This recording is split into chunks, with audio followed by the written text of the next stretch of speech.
So here we have the Ducati Supersport S, which is the 950, or technically a 937, same as my Ducati Monster. And this was a good bike, actually. I'm very, very impressed. It cost the owner £9,500. It's just got a little over 9,000 miles on it. And the S comes with a quick shifter and the fully adjustable front and rear suspension, which is nice. It's nice to see some gold forks, a single-sided swing arm, which is a definite improvement from my Monster, which they put that on that. All in all, this is a very good bike, a very competent bike, and a very pretty bike. I think it's safe to say it's not got a bad angle. I think this is a bike that everyone would benefit from having in their garage. The things I noticed when I was riding it is the seat is very, very comfortable. The handlebars are on the comfortable end of uncomfortable for me and my little arms. This is the older dash because this is a 68 plate. Mine's got the newer dash, but that's perfectly fine. The only negatives I've got about this bike particularly is at any significant speed, excuse me, I'm going to sneeze. Any significant speed, the mirrors are very, very, very vibraty. And the front brake is a bit too spongy for my liking, but that's an easy remedy. These stock pipes were very good sound for stock pipes. I mean, it would benefit from something louder without a cat, but it doesn't detract from the quality of the bike. Beautiful trellis frame, obviously. No, this is a very, very, very good bike. What I did find remarkable is this relatively little screen provides a significant amount of wind protection, considering the V-Strom I've ridden recently, or the Desert X, that they've got bigger screens, and it is they create a lot of dirty air. This creates a lot of clean air. It would benefit from a tail tidy. The owner's got a tail tidy, hasn't put it on. I couldn't have helped myself personally, but all in all, a very, very, very good little bike. I can't floor it. The size of the engine is the right type of engine for this configuration of a bike. You can have fun, you can use the gearbox, you can blat about, and you're not doing steady speeds. So with that, let's take a look at the seat height. So let's have a look at the seat height.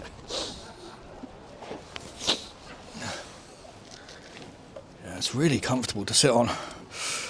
I can get my heels down just, but not my feet down flat. The knees aren't too bent. The only thing it would benefit from is just this seat.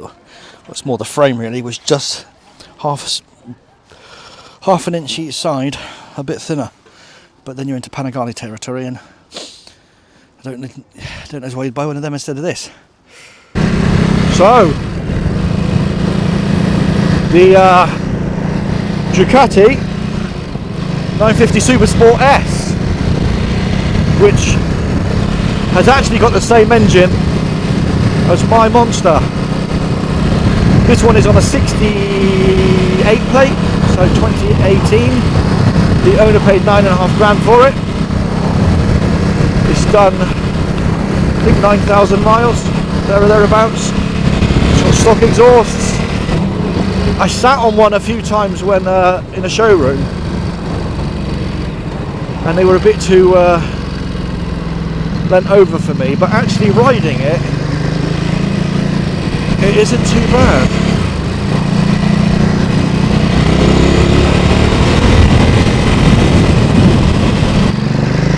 I don't know if you can hear that.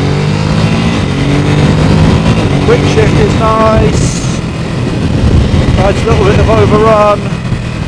Mirrors are a bit rattly.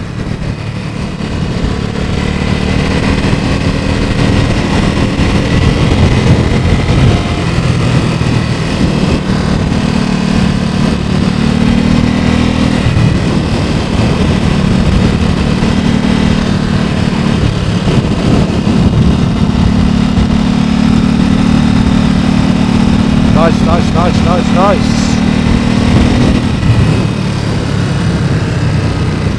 I felt very stable going through that bend, as you would expect. The chassis, I can feel the stiffness in the chassis, which I definitely like.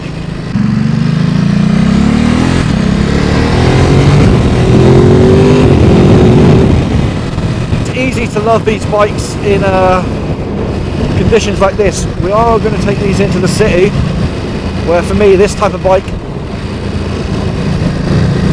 becomes a bit of a chore because it's all too low speed.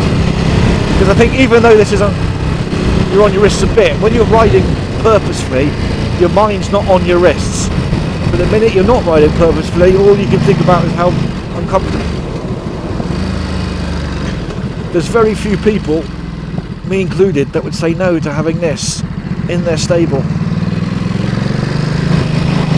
I mean, it certainly handles better than my Monster, as you'd expect. The weight of the headstock is lovely.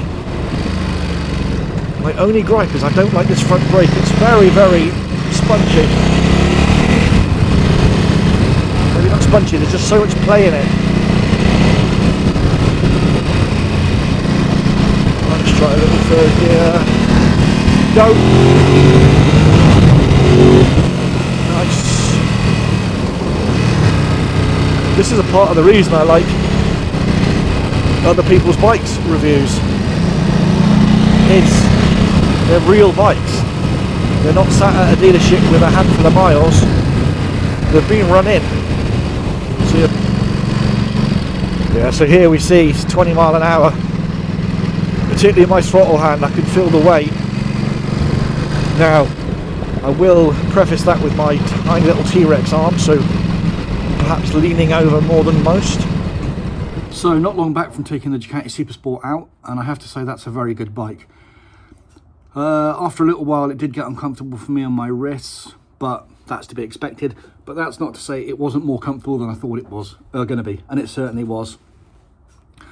I would love to hear it with a straight through racing exhaust. I think it needs that, but in its stock form it's a very, very competent bike. And as a sports bike, it's got the right size engine that you have to use the gearbox, and I think that's important. It's not going to get out of hand and run away with you. And I think the money that the chap paid for it at 9.5, I think it's probably worth about 8 now. That's a good bike. And I would, if I like that style of bike, I would definitely consider getting something like that. So if you're in the market for a not a too aggressive sports bike and you want a bit of beauty or flair in your life, you'd do a lot worse than buying yourself a Ducati Supersport S. Anyway, with that. So the Ross Ride Review scoreboard for the Ducati Supersport S on a 2018. The weekend score, starting with styling, I give it an 8. This is a beautiful bike. It's going to age well. It will always be a beautiful bike. So I think an 8's a fair score. Acceleration is a 7. Which is interesting that it's the same as the V4S. It's no slouch, but it's not the quickest bike in the world. Handling is very, very responsive, and it gives a lot of stability and a nice amount of feedback. Torque, it hasn't got the most amount of torque in the world. The same as the Desert X, which is very curious, with a 4. And cool, I would give it an 8. It is a cool bike. It's always going to be a cool bike. Whether it's cutting edge or not now, I don't really think so. So I think 8 represents a fair score, giving it a total weekend score of 34. For daily features, I give it a 6. The fully adjustable suspension front and rear is very good. It's missing out on a lot of the creature comforts that you might expect from a touring type bike. So I think 6 is fair for the type of bike that it is. Comfort, it was reasonable. I think 5 is about right. After a short time, let's say 1-2 hours, you're going to start to notice that on your wrists. Miles per gallon, it's in the high 40s, early 50s, so 5 is fine. Practicality is a 6. You can get panniers for this bike, so that I think you chuck them on, all of a sudden you've got a very usable bike. So 6 represents good practicality, although I wouldn't necessarily want to be a passenger on the back. And lastly, the cost as tested, £9,500. So I think 6 represents a very, very good score for what you're getting for your bike, giving it a total daily score of 28 and a total Ross Ride score of 62. Now, looking against what it's near the Desert X, which is really funny actually, because they're sort of similar bikes really. It's a similar engine. You could use them to do the same job, frankly speaking, and you'd have just as much fun on both. But in terms of that leant over position, it's scoring 4 more than the BMW S1000RR, which is, I would expect that. But I think it kind of stands alone. It stands alone, and it stands well for a bike of its age. And with that, if you could hit subscribe, cheers.